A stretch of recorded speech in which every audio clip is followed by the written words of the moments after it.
Hello friends, आशा करूँ आपलोके सकलोए भाले आछे और मयो भाले आछो। और आज मैं आपलोकर ओसरत लै आहिছোঁ नतुन एटा भिडिओ और ये भिडिओটো होइसे असम पुलिसर पुरनी प्रश्नসমূह। सो भिडिओটো स्किप नकरि शेषলৈके चाइ थाকক। एनेকুৱা प्रश्नসমূह बार बार आहि थाके, सो चाइ थाকক। और एटा कथा हल जे माने यार आगते मैं प्रिवियास इयारर जिमानखिनि माने कुएश्चन पेपार गोटेइखिनि शेयर करिছোঁ। सो आपलोके चाइ लब। और एतिया मिक्स माने प्रिवियास इयारर मिक्स कुएश्चनखिनि शेयर करि आছোঁ। और यार आगते माने भाग भागके शेयर करिছোঁ, जेने 2021 सनत হৈ যোৱা 22 सनत 23 सनत असम पुलिसर जिखिनि परीक्षा হৈ গৈছে সেইখিনি গোটেইখিনি প্ৰশ্নৰ উত্তৰ আপোনালোকৰ লগত শ্বেয়াৰ কৰিছোঁ। सो ভিডিঅ'টো মোৰ পেজত গৈ চাই ল'ব যিসকলে চোৱা নাই। আৰু এতিয়া প্ৰিভিয়াছ ইয়েৰৰ মিক্স প্ৰশ্নৰ উত্তৰ আপোনালোকৰ লগত শ্বেয়াৰ কৰি আছোঁ। আশা কৰোঁ আপোনালোকৰ ভিডিঅ'টো ভাল লাগিব। সো ভিডিঅ'টো স্কিপ নকৰি শেষলৈকে চাই থাকক। আজিৰ 1 নম্বৰৰ প্ৰশ্নটো হৈছে পেনিচিলিন কোনে আৱিষ্কাৰ কৰিছিল? ইয়াৰ এনসাৰটো হ'ব আলেকজেণ্ডাৰ ফ্লেমিঙে। আলেকজেণ্ডাৰ ফ্লেমিঙে পেনিচিলিন আৱিষ্কাৰ কৰিছিল। 2 নম্বৰৰ প্ৰশ্ন কোনখন দেশ উদীয়মান সূৰ্যৰ দেশ ৰূপে জনাজাত? ইয়াৰ এনসাৰটো হ'ব জাপান। 3 নম্বৰৰ প্ৰশ্ন প্ৰথম আধুনিক অলিম্পিক খেল ক'ত অনুষ্ঠিত হৈছিল? ইয়াৰ এনসাৰটো হ'ব এথেন্স। প্ৰথম আধুনিক অলিম্পিক খেল এথেন্সত অনুষ্ঠিত হৈছিল। 4 নম্বৰৰ প্ৰশ্ন সৌৰভ কুমাৰ চলিহা ছদ্মনামেৰে কোনে অসমীয়া সাহিত্যত লিখা মেলা কৰিছিল? ইয়াৰ এনসাৰটো হ'ব সুৰেন্দ্ৰনাথ মেধি। সৌৰভ কুমাৰ চলিহা ছদ্মনামেৰে সুৰেন্দ্ৰনাথ মেধিয়ে অসমীয়া সাহিত্যত লিখা মেলা কৰিছিল। 5 নম্বৰৰ প্ৰশ্ন ভাৰতৰ প্ৰথম উপ ৰাষ্ট্ৰপতিগৰাকীৰ নাম কি? ইয়াৰ এনসাৰটো হ'ব সৰ্বপল্লী ৰাধাকৃষ্ণন। 6 নম্বৰৰ প্ৰশ্ন অসমত কোনে চাহৰ আৱিষ্কাৰ কৰিছিল? ইয়াৰ এনসাৰটো হ'ব ৰবাৰ্ট ব্ৰুচ। ৰবাৰ্ট ব্ৰুচে অসমত চাহৰ আৱিষ্কাৰ কৰিছিল। 7 নম্বৰৰ প্ৰশ্ন লক্ষাদ্বীপৰ ৰাজধানী কি? ইয়াৰ এনসাৰটো হ'ব কৰাৱতী। 8 নম্বৰৰ প্ৰশ্ন কোনখন ৰাজ্য কেন্দ্ৰীয় শাসিত নহয়? ইয়াৰ এনসাৰটো হ'ব পাঞ্জাৱ। অপশ্যন দিয়া আছিল, অপশ্যন কেইটাৰ ভিতৰত শুদ্ধ উত্তৰটো আছিল পাঞ্জাৱ। 9 নম্বৰৰ প্ৰশ্ন WHOৰ মুখ্য কাৰ্যালয় ক'ত অৱস্থিত? ইয়াৰ এনসাৰটো হ'ব জেনেভা। 10 নম্বৰৰ প্ৰশ্ন জয় জৱান জয় কিষাণ উক্তিটো কাৰ? ইয়াৰ এনসাৰটো হ'ব লাল বাহাদুৰ শাস্ত্ৰী। 11 নম্বৰৰ প্ৰশ্ন 56 সংখ্যক জ্ঞানপীঠ বঁটা কোনে লাভ কৰিছিল? ইয়াৰ এনসাৰটো হ'ব নীলমণি ফুকন। 56 সংখ্যক জ্ঞানপীঠ বঁটা নীলমণি ফুকনে লাভ কৰিছিল। 12 নম্বৰৰ প্ৰশ্ন গাঁও পঞ্চায়তৰ কাৰ্যকাল কিমান বছৰ? ইয়াৰ এনসাৰটো হ'ব 5 বছৰ। গাঁও পঞ্চায়তৰ কাৰ্যকাল 5 বছৰ। 13 নম্বৰৰ প্ৰশ্ন UNESCOৰ মুখ্য কাৰ্যালয় ক'ত অৱস্থিত?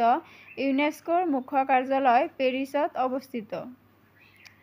14 নম্বৰৰ প্ৰশ্ন উচ্চতম ন্যায়ালয়ৰ ন্যায়াধীশ এজনক ইয়াৰ দ্বাৰা অপসাৰণ কৰিব পাৰি। ইয়াৰ অপশ্যন কেইটাৰ ভিতৰত শুদ্ধ উত্তৰটো আছিল মহাভিযোগৰ পিছত ভাৰতৰ ৰাষ্ট্ৰপতি। 15 নম্বৰৰ প্ৰশ্ন ভাৰতৰ ৰাষ্ট্ৰীয় পতাকাত অশোকৰ চক্ৰ আছে, অৰ্থাৎ ভাৰতৰ ৰাষ্ট্ৰীয় পতাকাত অশোকৰ চক্ৰ কেইডাল আছে? ইয়াৰ এনসাৰটো হ'ব 24 ডাল। আৰু এটা কথা মই গোটেইখিনি ভিডিঅ'ত কৈ দি আছোঁ যে গোটেইখিনি প্ৰশ্নৰ উত্তৰ লগত অপশ্যন দিয়া আছিল, মই অপশ্যন কেইটা লিখা নাই। 16 নম্বৰৰ প্ৰশ্ন শ্ৰীযুত ৰামেশ্বৰ তেলী হ'ল এগৰাকী ৰাজ্যিক মন্ত্ৰী। ৰামেশ্বৰ তেলী আছিল এগৰাকী ৰাজ্যিক মন্ত্ৰী। 17 নম্বৰৰ প্ৰশ্ন 1935 চনত কোনখন চলচ্চিত্ৰই মুক্তি পাইছিল? ইয়াৰ এনসাৰটো হ'ব জয়মতী। ইয়াতে এটা প্ৰশ্ন মানে জয়মতী কেতিয়া মুক্তি পাইছিল? ইয়াৰ এনসাৰটো হ'ব 1935 চনত। 1935 চনত জয়মতী চলচ্চিত্ৰখন মুক্তি পাইছিল। 18 নম্বৰৰ প্ৰশ্ন ব্ৰহ্মপুত্ৰ নৈৰ শেষ স্থান ক'ত? ইয়াৰ এনসাৰটো হ'ব বংগোপসাগৰ। স্পেলিংটো চাই ল'ব। ব্ৰহ্মপুত্ৰ নৈৰ শেষ স্থান হৈছে বংগোপসাগৰ। 19 নম্বৰৰ প্ৰশ্ন অসমৰ কোন ঠাইত তাৰকা গ্ৰহ আছে? ইয়াৰ এনচাৰটো হ'ব গুৱাহাটী। অসমৰ গুৱাহাটীত তাৰকা গ্ৰহ আছে। যিসকলে চোৱা নাই তেওঁলোকে গুৱাহাটীত যায় এবাৰ হ'লেও চাই ল'ব। তাৰকা গ্ৰহ বহুত বেছি ভাল লাগে। 20 নম্বৰৰ প্ৰশ্ন, 10 ডিচেম্বৰ কোনটো দিৱস পালন কৰা হয়? ইয়াৰ এনচাৰটো হ'ব মানৱ অধিকাৰ দিৱস। 10 ডিচেম্বৰ মানৱ অধিকাৰ দিৱস হিচাপে পালন কৰা হয়। এনেকুৱা ডে আপোনালোকে চাই ল'ব কোন তাৰিখে কি হিচাপে পালন কৰা হয়। এই প্ৰশ্নসমূহ যিমান পাৰে চাই ল'ব, কাৰণ এনেকুৱা প্ৰশ্নৰ ওপৰত এটা হ'লেও প্ৰশ্ন আহি থাকে। যিমান পাৰে আপোনালোকে চাই ল'ব, মানে দিৱসৰ ওপৰত আৰু উৎসৱৰ ওপৰত। 21 নম্বৰৰ প্ৰশ্ন, নাবাৰ্ডৰ মুখ্য কাৰ্যালয় ক'ত অৱস্থিত? ইয়াৰ এনচাৰটো হ'ব মুম্বাই। নাবাৰ্ডৰ মুখ্য কাৰ্যালয় মুম্বাইত অৱস্থিত। 22 নম্বৰৰ প্ৰশ্ন, ডেভিড হেৰ আৰু আলেকজেণ্ডাৰ ডাফৰ সহযোগত কোনে কলকাতাত হিন্দু মহাবিদ্যালয় স্থাপন কৰিছিল? ইয়াৰ এনচাৰটো হ'ব ৰাজা ৰামমোহন ৰায়। 23 নম্বৰৰ প্ৰশ্ন, ভাৰতত বছৰটোৰ আটাইতকৈ দীঘল দিন? ইয়াৰ এনচাৰটো হ'ব 20 জুন। ভাৰতত গোটেই বছৰটোৰ আটাইতকৈ দীঘল দিনটো হৈছে 20 জুন। 24 নম্বৰৰ প্ৰশ্ন, ইয়াণ্ডাবুৰ চুক্তি কেতিয়া স্বাক্ষৰিত হৈছিল? ইয়াৰ এনচাৰটো হ'ব 1826 চনত।